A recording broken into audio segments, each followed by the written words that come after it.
Welcome back.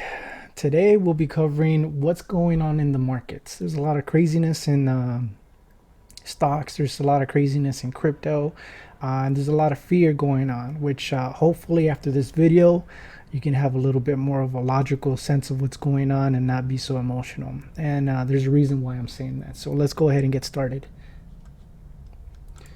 So if you take here at the short-term holder ratio, we've been selling at a loss for a lot of people ever since we had that run up back in what was it, May, all the way down to July. And what's interesting to see here is that um, we bought these dips and then I bought here and I bought over here, and we've gone up, similar type of pattern, just kind of like rounding off, rounding off, rounding off, which has been a sign of bearish divergence. So price will keep going up while the indicators are kind of going down, pointing to the directions that we're headed. So it's interesting to see that play out multiple times, and generally that usually only happens when it's trying to shake out a lot of people. And we've kind of prolonged this accumulation phase, I would say, we're in. As you can tell right now, we're selling at losses. People are capitulating. They're kind of getting out of the market. Now, what do I think? Well, as far as the data that I'm seeing here is, I don't think we were at the top yet, honestly. So let me just go ahead and give you a breakdown of the Bitcoin supply dynamics from previous runs so you guys can see a pattern here. So we have the old supply, obviously that's the old money, that's big money to me. And then we have the young supply, the people that are generally looking for like a quick trade, quick buck. So what you see here is initially when we started back in like 2011 to 2012. And then from here we have pretty good data where we can see like this trend where that's picking up is the old money or the big money, I would say. And down here is the average person or the quick traders. So what you see here as price goes up, we kind of like start rounding off and they start selling, and we capitulate, and then these guys, all the quick looking for a quick buck money, buy all that, and then once it gets to like the lowest point, they kind of start selling there because they get scared, they get fearful, they get emotional, and then back up here. They pick up down here and then they start selling back up here. So old money is generally like a good sign of where the trend is going. You can call them the wells, you can call them exchanges, you can call them big players, whatever you want. But the cycles have been pretty consistent of what's going on. So you can see all this time in this down area, they accumulate, and then what happens? They kind of sell off, and then young money or young supply kind of comes in, and they get pretty much like dumped on at the top. So as we can tell here, there's an up for young money kind of buying, and that usually signals like a top area. Then we come back down, and then old money like buys that up, and then right here they were like buying it, and then they sold it as the price was going down, but then old money was just buying. These guys were pretty much like selling, capitulating, giving up. And then they started buying over here while these guys were selling as price was going up. And then same thing again. So right now it looks like we're in the same levels that we were previously, which looks to me like accumulation levels, which means there's big money or big players probably picking up at these price points because these areas have shown a great time for buy orders. And as you can tell here, as we had a similar type of movement here, we had a rounding bottom back up to the top. We had a rounding bottom, but we didn't have a top this time. It looks like they wanted to sell out, but for whatever reason, it did a U-turn, came down a little bit. Let me zoom in a little bit more. It came down a little bit. There was a little, curve here, and then it looks like it started going up. So right now there's a lot of fear in the market. I'm gonna show you what's being shown right now. So I'm very bullish on this. I think it's a good time to accumulate. As you can tell here, accumulation. Young money is not buying. Right here they didn't buy the low areas. Back here, they didn't buy at the low areas. Over here, they didn't buy at the lower areas until they start buying. Like, you're probably not going to see a top for a bit. Same thing here. Until they're buying, you're not going to see a top for a bit. And now we're reset pretty much as far as what I can tell as far as the supply dynamics. So something interesting that's happened since the COVID pandemic to track is the 10-year bonds, which is it has been pretty correlated with Bitcoin price action. So back in March, we had this drop, and then let's just call that the bottom. Back in March 2020, we had the bottom of Bitcoin, and that's when the correlation seemed to have started. Because after that, Bitcoin kind of went on a run, and what happened with bonds? They kind of started up picking as well. So as you can tell, it moved up, Bitcoin went up, and then what happened when it topped off? There's a slight move down, and then Bitcoin moves down. When did it like stop? They pretty much reversed back at the same time. And then what happened? The 10-year bonds got topped off, but Bitcoin still kept moving for a few more days. And then what happened after? It started coming down. What happened with these? It started coming down. I even drew a trend line so you can see that the 10-year has been in a downtrend until recently.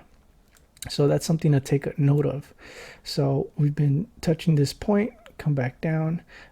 We broke past this point, and it kind of mimicked here. We went up.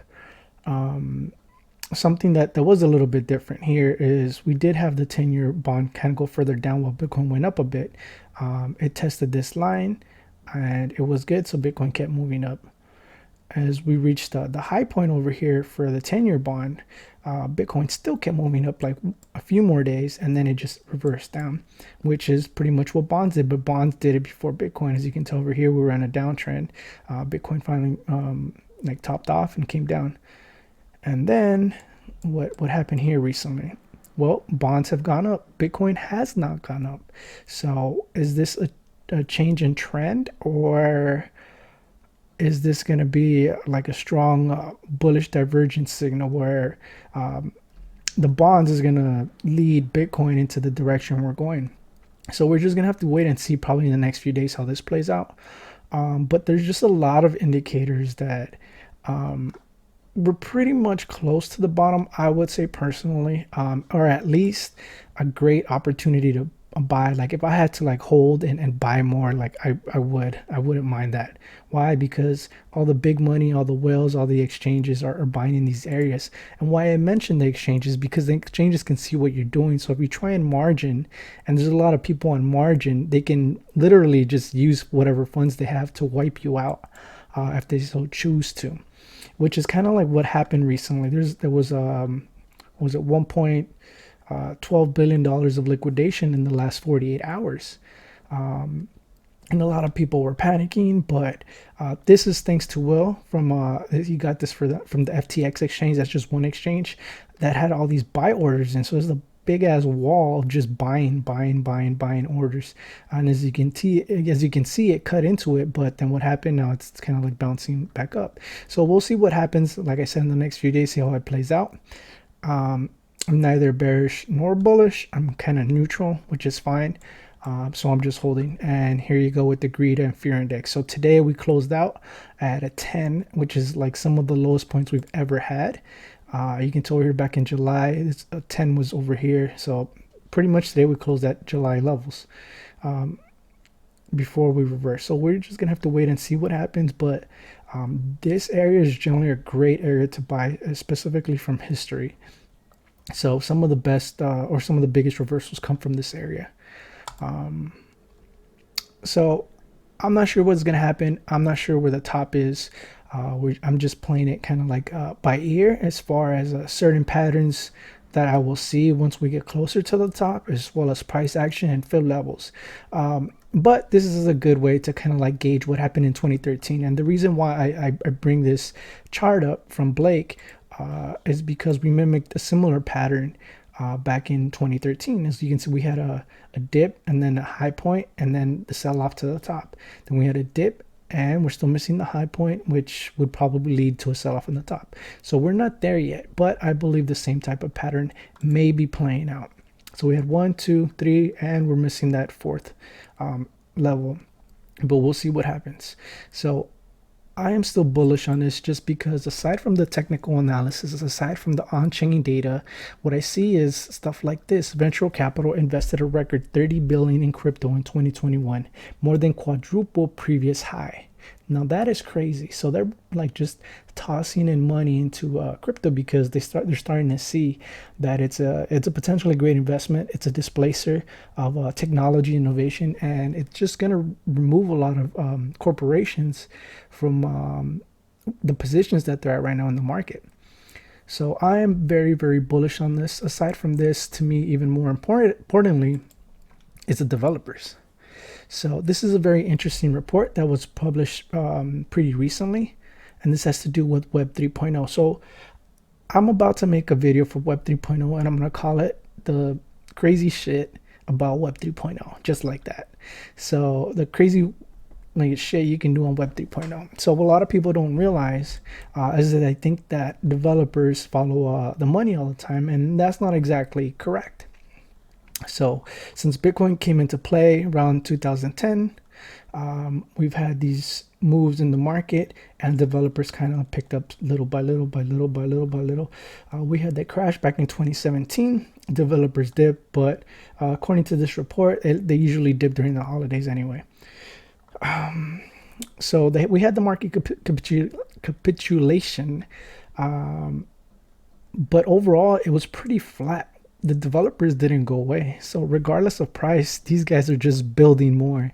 And what's funny about that is back in December 2021, which was pretty much a few days ago, we've reached a cap of 18,416. So that's like the highest it's been. And from what I've been seeing in the space, it's not going away.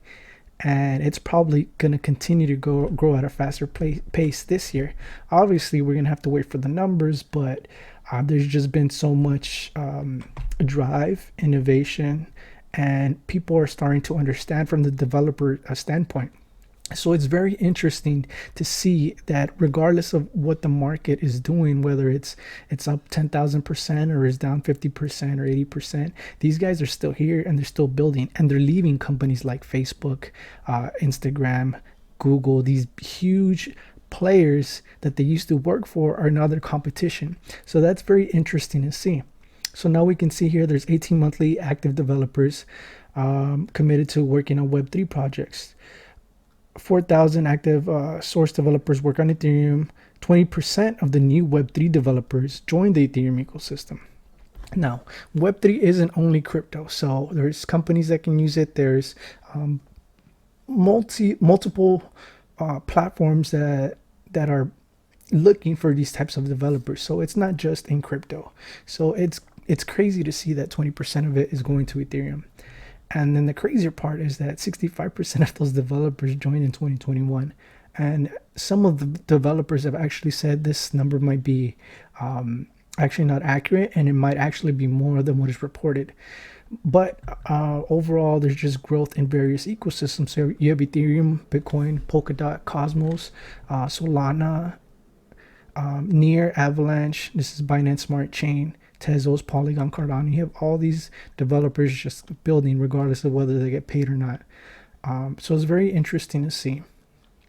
Okay, so we have Nancy Pelosi here just buying up all these options.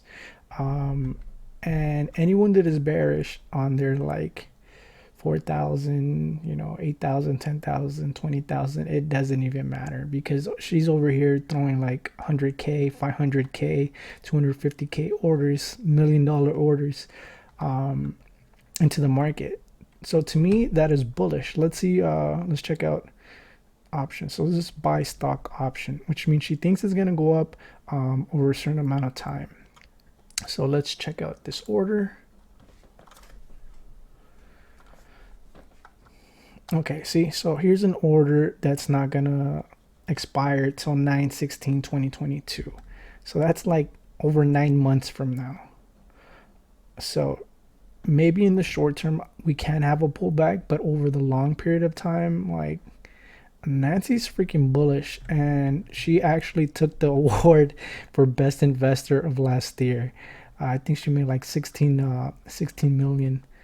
Not gonna say why, but or why I think she made that much money, but she did. So I mean, it is what it is. So we have Roblox over here. We have Alphabet, which is Google. So same thing, September. So we might have a prolonged accumulation period, which is completely fine with me. As long as I keep seeing this type of data, then I am completely okay accumulating at these levels. Why? Because what generally happens after these levels, well, we shoot up like 10x, 15x, 20x. And some of these altcoins shoot up even like 30, 40, 50x, some even like 80x. So why wouldn't you be bullish, or why wouldn't you want to pick up something at these levels, knowing that we're at such a great point, as far as emotional standpoint and as far as a technical standpoint. It wouldn't be a bad area to pick some up, which I have been picking some up, and I'll probably continue to pick some more up as long as I see we're still like in this nice accumulation phase, area at least. So for now, I'll leave you guys with that. Don't stress about too much of the market, in my opinion. Just, see what looks good. Always think of like midterm, longer term, and you won't go crazy. So welcome to crypto. If you guys have any questions, go ahead and leave me a comment. Hit that like button, subscribe if you're not subscribed, and we'll go over more stuff soon.